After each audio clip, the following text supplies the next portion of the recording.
She bellowed, "You're unappreciative, leave and never return." So I did, expecting I'd end up pleading. Weeks later, my wife's mother questioned why I halted their home payments. My response silenced her entirely. Chapter 1, The Fractured Evening Asterisk. The dispute sparked over something trivial. At least it seemed so initially.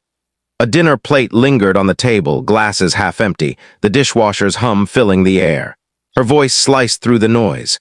"You're unappreciative," my wife shouted, her gold bracelet jangling as she jabbed a finger at me like I was an unwelcome intruder. "Leave and never return." Her family, sprawled comfortably in the lounge, watched silently.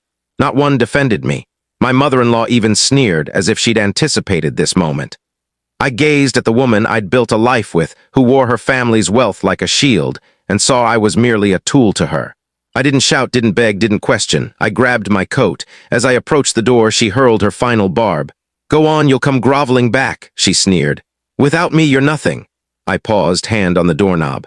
For a moment, the silence was deafening, my heartbeat audible. Then, softly, without looking back, I said, "Let's see who grovels first," and I walked out. Chapter 2. The quiet aftermath. The first few days, my phone wouldn't stop buzzing. Missed calls, texts brimming with half-hearted commands. "Stop acting childish, return.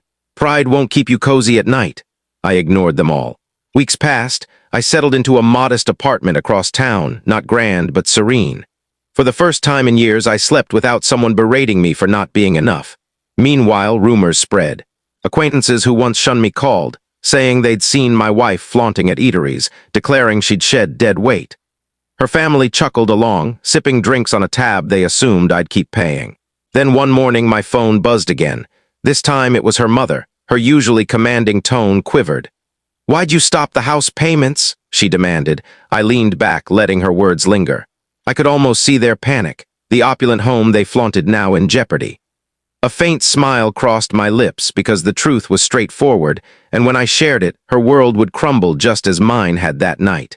Chapter 3, The Reality of the Property Asterisk. Her mother's question echoed in my mind. "Why'd you stop the house payments?" I nearly chuckled.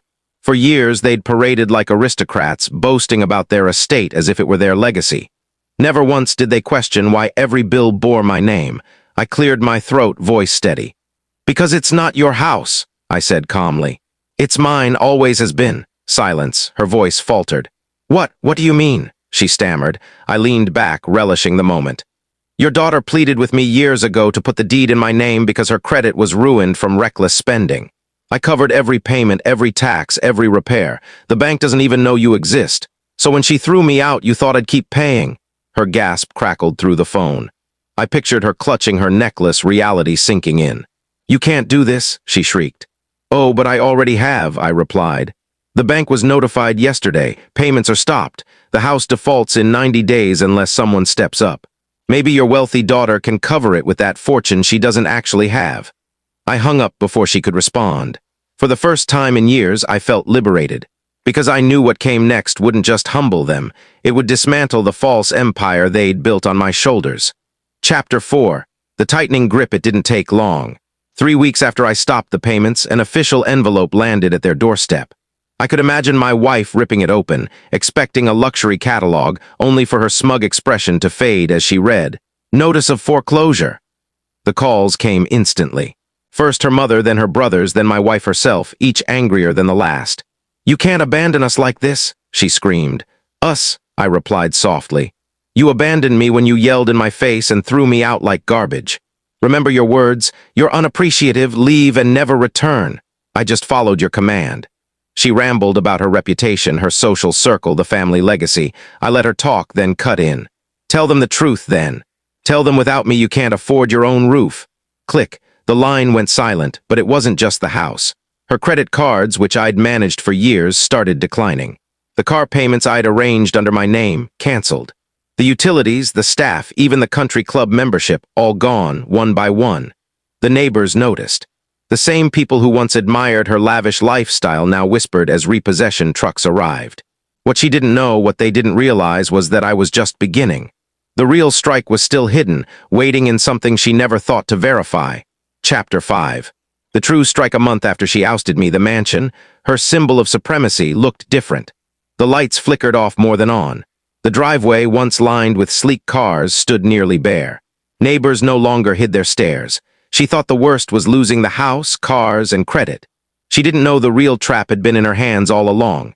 Her father's inheritance, which she brandished like a scepter, wasn't truly hers. The accounts, tied to trusts and businesses, had my name embedded in the contracts. I'd spent years managing the paperwork, securing safeguards, ensuring assets couldn't be squandered. When she screamed for me to leave, she thought she held $5 million in her grasp. She didn't realize I controlled every key. When she stormed into the bank to withdraw a hefty sum, I was already there with the trustees. The manager spoke firmly. "Ma'am, per the trust's terms, all withdrawals need both your and your husband's consent. Without his signature, the funds are locked." Her face paled. "That's impossible. He's not my husband anymore." The manager adjusted his glasses. "Until divorce proceedings are finalized and settlements approved, the terms hold. Even then, the trust specifies limited disbursements, not lump sums." She turned, glaring at me across the lobby. I didn't gloat, I didn't speak. I just met her gaze with calm resolve. For the first time, she understood she hadn't cast me out of her kingdom. She'd cast herself out, and the best part? She still didn't know what else I had in store. Because the money was only one weapon, the next was her social standing. Chapter 6. The social downfall. It began subtly. At her favorite cafe, where staff once memorized her order, the vibe shifted. Waiters offered stiff nods, voices hushed. Patrons glanced at her table, whispering behind napkins. I'd ensured they'd all seen the headline. Heiress faces financial ruin. Frozen trusts threaten family wealth. The article never mentioned me. It didn't need to. It painted her as reckless, entitled, and unfit to manage her inheritance. The whispers did the rest. Within days, her calls went unanswered. The charity board she cherished sidelined her, citing ongoing concerns.